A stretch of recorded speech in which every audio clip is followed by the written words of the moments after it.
একই সঙ্গে আমরা আলোচনাও চালাচ্ছি। আলোচনা কি চলছে? চলছে না।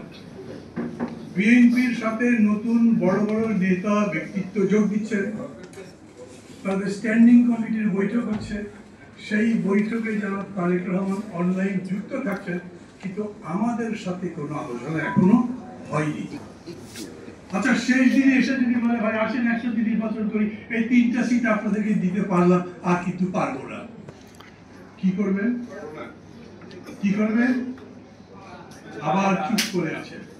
আমি আপনাদের চিল্লাতে বলছি না, ভাবেন সময়টা কিন্তু খুব খারাপ, বেশ জরুরি। নির্বাচন কি হবে? বেগম জিয়া অসাধারণ জনপ্রিয় নেত্রী, তার জন্য সবাই দোয়া করছে, আমরাও দোয়া করছি, আমি দোয়া করছি, এই মঞ্চে যারা আছে তারা সবাই দোয়া করছে। কিন্তু এই অবস্থায় যদি চলতে থাকে, কতদিন ধরে তিনি অবস্থা খারাপ, মানে অপরিবর্তিত আছেন, পত্রিকায় দেখেছে, এই অবস্থা যদি চলে তাহলে বিএনপি নির্বাচন করতে পারবে? তাও জানি না, ওদের সাথে কথা হয়নি। কিন্তু এর চাইতে পরিস্থিতি যদি খারাপ হয় তাহলেই কেবল নির্বাচনের সবাই নিয়ে প্রশ্ন করতে পারে।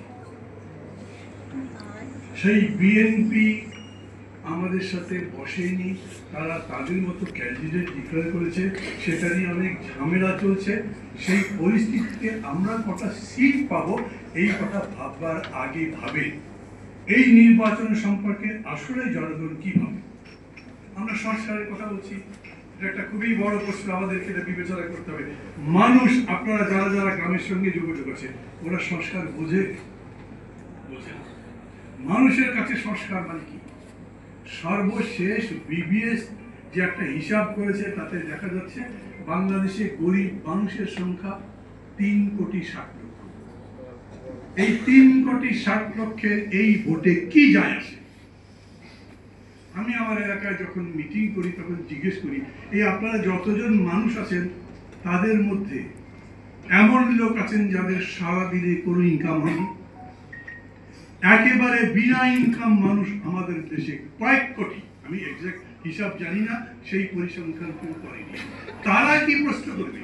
আমি যদি ভোট দেই, নতুন এমপি হয়, মন্ত্রী হয়, সরকার হয়, সেই সরকার আমাদেরকে প্রতিদিন আমাদের উপার্জনের ব্যবস্থা করে দেবে?